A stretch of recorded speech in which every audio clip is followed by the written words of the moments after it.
Hi, my name's Marin, and I have called Rome, Italy home for almost half my life. Like anyone who visits Rome learns, each day begins and ends with food, so let's start there. So Kevin is an amazing chef, and in fact he has all of his knife and a pan in there.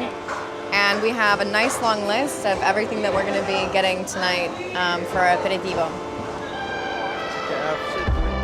We find ourselves at Mercato Esquilino, the immigrant market, getting supplies for a rooftop feast we are having tonight at my house with some friends. For the past 2 days, I have been exploring the subject of life and death in Rome with 2 of these friends, and we have worked up quite an appetite.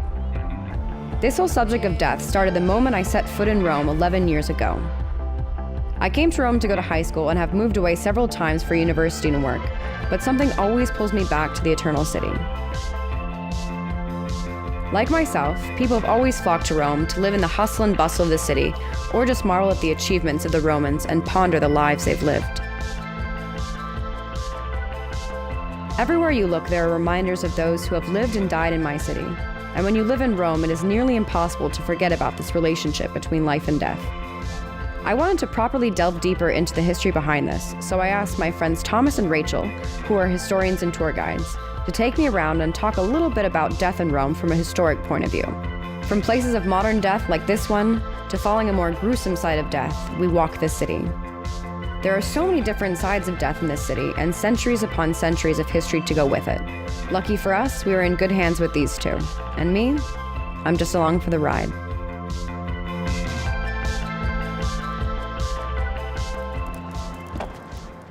So this kind of reminds me of the Appian Way. So I've taken you to the Appian Way before, right? Yeah. They used to, the Romans used to line the major roads coming in and out of Rome with people's tombs, so they're constantly reminded of the great people that lived in Rome. And the tombs were big enough to obviously hold more than one urn full of ashes.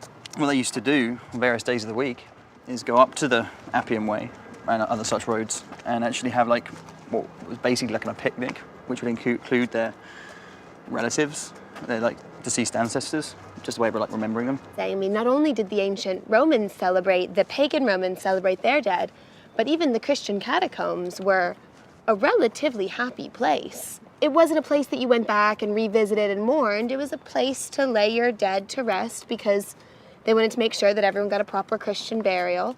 Your dead are buried there. You go back, you continue to bury more dead there. There's family tombs. They're painting frescoes on the wall. I think there's that common misconception that people would also go there for religious purposes, and the fact is, it was just a place to lay the dead to rest. The question is when we started associating this with a place where ghosts would come out and suddenly a skeleton's gonna fall off the ceiling right now and we're gonna be scared and this is Halloween.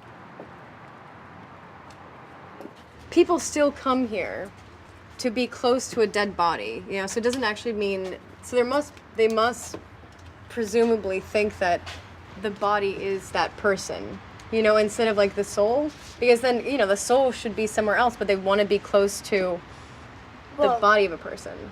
Do you find that odd? I think that comes from the concept of the second coming, which is the Christian belief that with resurrection, so when Christ comes back to earth, so that's Christian catacombs were of the utmost importance for that. So you have to make sure that your dead are buried, even if it's a tiny infant rather than cremated, because the concept of the resurrection is that when Christ comes back to earth, your soul will reoccupy your physical body. This is a beautiful cemetery to see everyday people who have probably for the most part died natural deaths.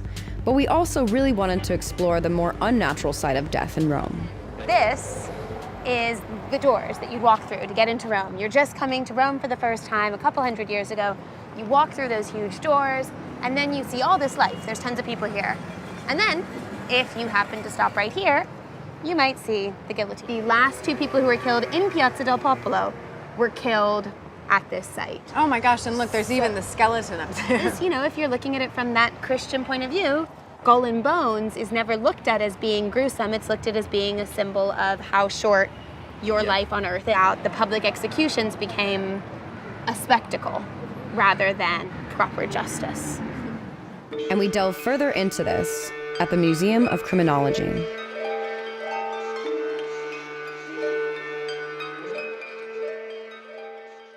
Okay, so this was the guillotine that used to stand in the Piazza del Popolo. The last time it was used there was 1868, and they stopped using it in 1870. So 50 years worth of this is personally seen. This one. And it was papal. So basically, obviously, Italy hasn't been a country for that long. Well, Italy's been a country since 1870.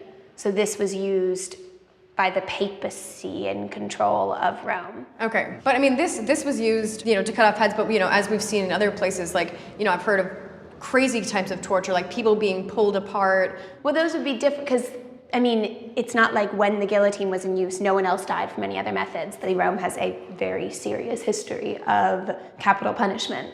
So the guillotine basically was the most recent, besides hanging, the most recently used. So like if you go back in time, you go back to like Counter-Reformation time, you have people being beheaded with swords and being burnt alive.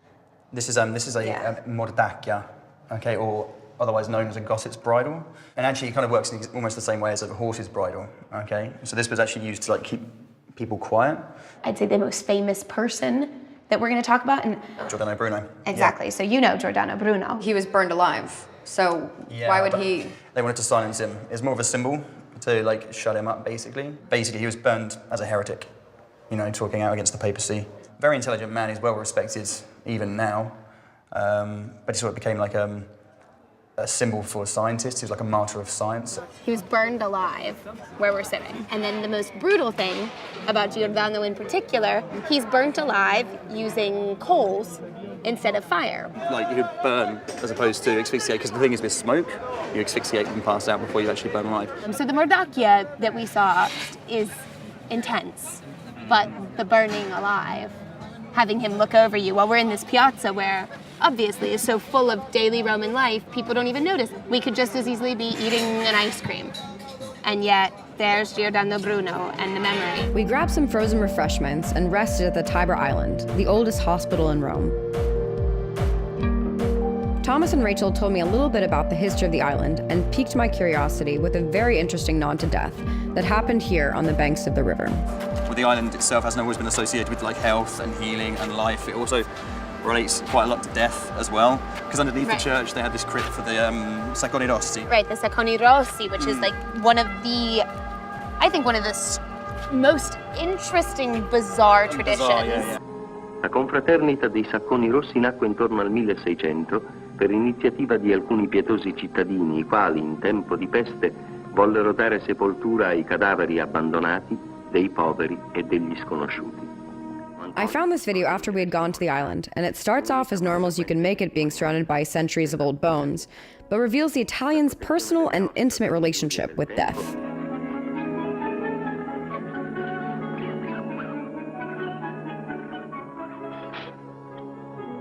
You just gotta love the kids helping out their parents by cleaning up and polishing the old bones. And it's this relationship that I find so fascinating. I'm not sure why ghosts and horror stories are at the forefront in the American perception of death, and we find a more intimate connection to the afterlife here in Rome. And in upcoming episodes, we'll delve into this further. We will take you into bone crypts and catacombs, to speak with experts, look at curiosities, and no good story about Rome is complete without food. Speaking of which, let's get back to the aperitivo at hand.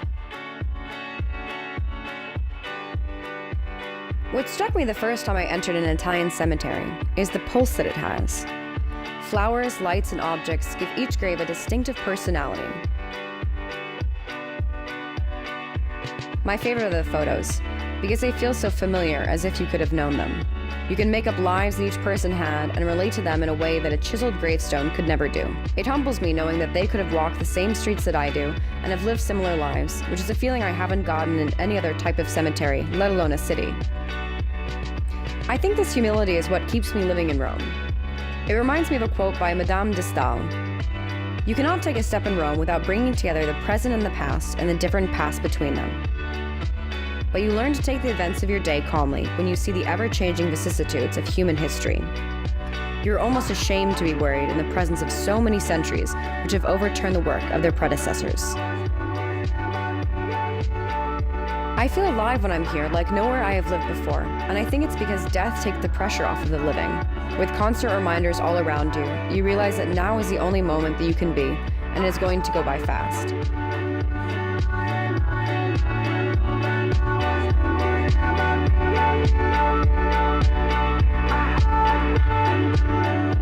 It's like my dad always says, in this life, no one gets out alive. So we lift our glasses to the eternal city.